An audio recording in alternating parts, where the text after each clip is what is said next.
Anong mensahe ang kailangang marinig ng mga Capricorn sa buong buwan ng February 2025? Pwedeng nangyayari na to o mangyayari pa lang. Kung hindi man para sa inyo, itong magiging reading, di baka para sa someone na malapit sa inyo o sa someone na kakilala niyo mismo.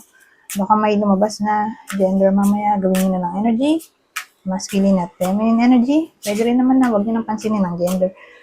Hindi ko masasabi kung anong magiging reading, kung positive ba o negative, depende sa kung anong mapipick up ang energy.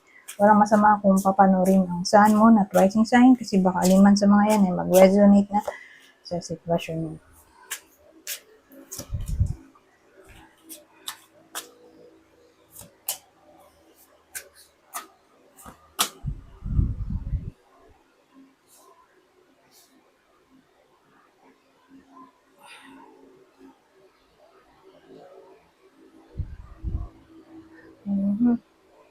So, anong meron dito?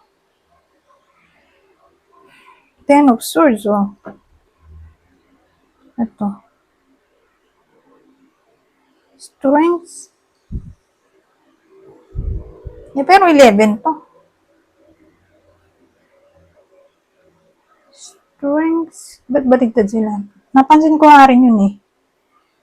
May ibang deck na yung 8, yung Justice. Yung 11, ang Strengths. Marami akong nakitang deck na ganun, kaya nalilito rin ako. Which is, ang common, di ba? Yung 11, ito dapat yung Justice. At yung 8, ang Strengths. But anyways, nalito tuloy ako anong gagamitin ko. Justice na word na common o strength na nakalagay dito.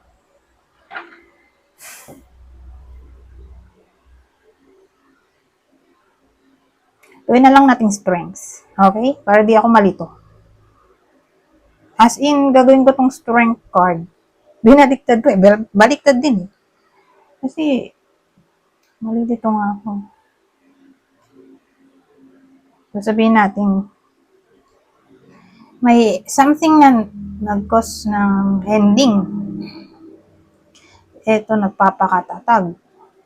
Ay ko.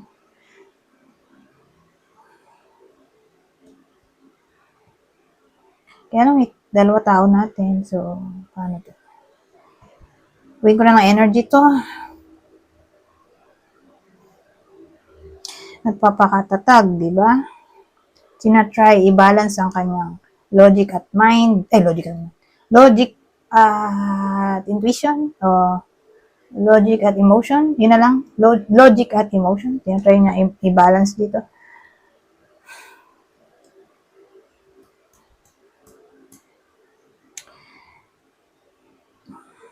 Kumbaga, Emperor ay logic. So, try maging balance ang logic at emotion. Ang ending naging logical na lang. Sabihin natin, mas prioritize stability o sense of control. Pero ano kaya to? Bakit may 10 of Swords tayo, no?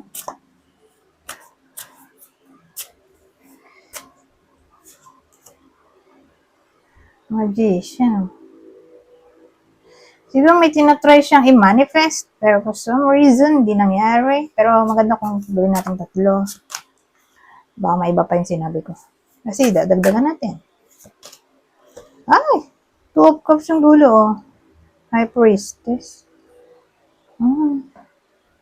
Ayan.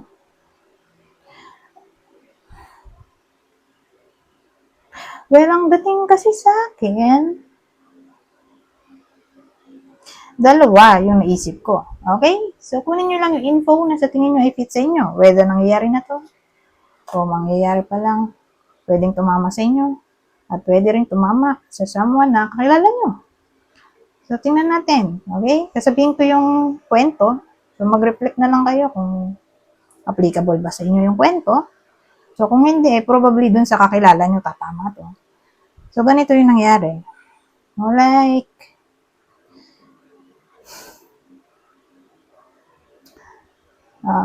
una, nagkaroon ng separation due to secrecy. So, ito ay related sa partnership o romance. Kasi may magician tayo eh. So, probably may naging trickery o mapandin lang sa connection na to. Kaya ayun, nag-lead sa separation. Unang senaryo. Ha? Pangalawa. Yung pangalawang senaryo, well, may tinatry i-manifest yung iba sa inyo. Either crush nila to o ex. Tapos feeling nila ba, yung pinaperson nila, ayun na yung soulmate. So, may soulmate connection sila o twin flames. Ganyan. Soulmate o twin flame connection. Deep inside, alam nila ganun. May deep bond o bond sila. From past life to present life. Kaya lang nga, dahil lumabas yung Ten of Swords, hindi nangyari yung manifestation ng union o reunion. Kaya yun, lumabas yung Strength card na papakatatag na lang. Kaya try i-balance yung emotion at logic. At ang outcome ay naging mas logical na lang siya o nag-move on na lang. Priority na lang ang career. Kasi discipline card din to eh. Sense of control. Priority na lang niya yung career niya kaysa mag-dwell in the past. Biniring niya ulit yung sense of control pabalik sa buhay niya. Authority, discipline. Ano? So, nagpaka-workaholic na lang siguro siya dito. Kaysa maging malungkot.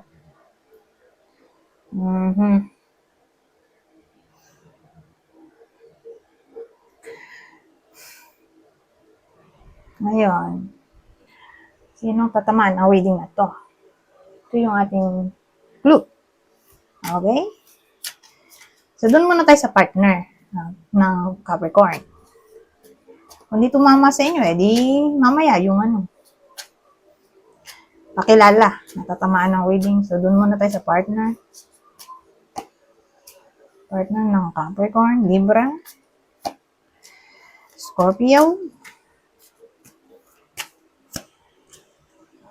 Scorpio ulit, oh. Ay, kakilala pa pala. Hindi tumama nga sa inyo, di baka tumama sa kakilala o malapit sa inyo o idol. Aries, Leo, Gemini. Ngayon, dito naman tayo sa isa pang clue. So, same instruction. Pwede tumama sa inyo, sa person nyo, o kakilala nyo, pati idol. Pang clue. Maganda manamit, oh. Decente. Classy. Baby face with mas bata sa inyo to. Yung tao dito. Isa dyan sa tao. Oh, sabihin natin, may mga hitsura kasi na mapandin lang. 40 na, pero mukha pa rin 30. Di ba? Kaya baby face. Lalo na kung marami siyang Mercury. Gemini, Virgo sa kanyang birth chart na pwede mag-cause para maging baby face. Yun eh.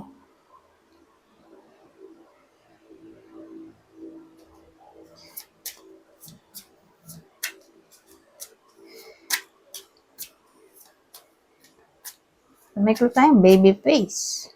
Ito, red head. So, may someone na kulay pula ang buhok. So, dyan, tatama yung may kulay ang buhok, hindi red. Hindi red. Hindi black, kundi reddish.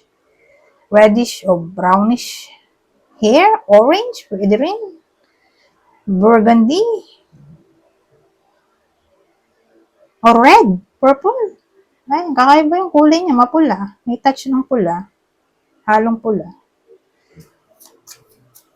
So, kunin nyo lang yung info na sa tingin nyo ay fit sa inyo. Ito. Mahilig sa black.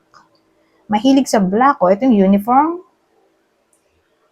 Black clothing. May work.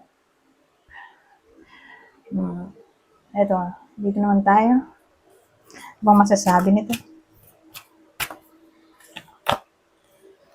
Communication. Oh. So, ang dating sa akin, may iba sa inyo na magkakaroon ng manliligaw. O baka yung lalaki mismo, yung nanonood. Just general reading to. Di ko alam kung sino yung nanonood. Kumbaga yung lalaki dito, magiging communicative. Kasi balak niya pala manligaw. So, whether kayo mismo na person nyo, o someone na malapit sa inyo, may ililigawan. Lalaki yung manliligaw. Buti na lang, di ba kayo sa babae? Pero wala namang masama kung babae, di ba? Pero, mas maganda kasi kung lalaki. Kasi in the long run, kapag yung lalaki, yung nanliligaw, o mas masculine, ramdam mo na magiging responsible yung tao in the long run. Kaysa yung siya yung sinusuyo. Pero case-to-case basis naman, di ba? So again, regardless, kung ano yung trip ng iba sa inyo, kung sila ba yun. Kasi may mga babae rin na masculine, di ba? Sila yung nanliligaw. Kasi nga, ini-embody nila yung masculine energy. Sila yung mahilig mag-pursue. Pero again, sa pananaw ko lang naman yun, na mas maganda nga kung lalaki. Lalaki yung papakita ng motibo, intention. Kasi in the long run, doon mo makikita na responsible at di kayo iwan sa ere in times of crisis.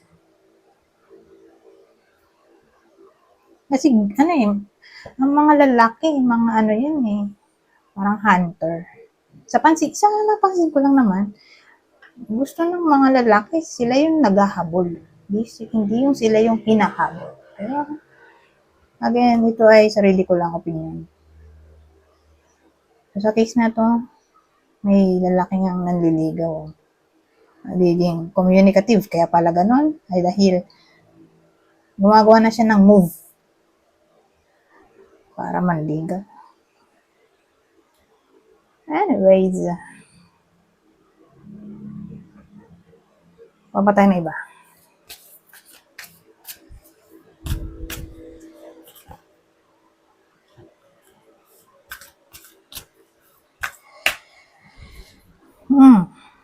So, sa case na to, yung 40 years old na babae, pataas yung edad. Okay? 40 years old, pataas na edad na babae ay makakatanggap ng gift. O pwedeng siya yung mag-send ng gift. Ganun whether siya yung mag-send o makaka-receive ng gift. Asahan to. Ngayong February, sa bagay. Magpa-Valentine's Day di ba? Kaya yan, may gift. Pwedeng galing sa anak nyo, o Valentine's, o sa mismong partner, o ayun na, malapit sa inyo. O baka birthday. O pag-show lang ng appreciation. Basta, may sending or receiving ng gifts dito. Anyways, ito last na. Ay, pumalsik Last na combination. Ay, Isa lang, kasi tatlo to eh. Past love, oh. E di, ano yan? Ex-lover? Meron dyan. Oh! Oh! Well, may date, oh. Yung iba sa inyo, ngayong February 2025 ay magkakaroon ng ka-date. At ang ka-date nila ay ex. Aha. So, saan natin na yung iba sa inyo, lalo't single, magre-reconnect sila ng ex. At ayun nga, maglilid sa date, lalo't magba-Valentine's Day nga, oh. So, depende sa inyo. Kasi may mga ex, di ba, na hindi na natin tuloy. May iba naman na gusto pa. May iba naman na kasal na. O may jowa. So, depende nga. Sa single lang to tatama. Sa single o sa anyone na malapit sa inyo na single. Na yun nga, mukhang magde-date yung mag-ex eh. Regardless kung kailan. Kung eksaktong Valentine's Day. Pero more like ngayong February. Isa sa mga araw ng February. Anyways. Eto na, huling deck. Ano pang mensahe? Overall advice para sa buong buwan ng February 2025. Kunin nyo lang yung info na sa tingin nyo ay fit sa sitwasyon nyo. So ito, wait. Don't rush into action right now. Basahin ko na lang para mabilis. Bide your time for better results. Mabilis naman ito intindihin. Morning affirmations. Say positive affirmations each morning to open the gates of manifestation. Make a decision. Feeling stuck or indecisive, listen to your intuition and make a decision. Anyways, hanggang dito na lang. Goodbye. For now.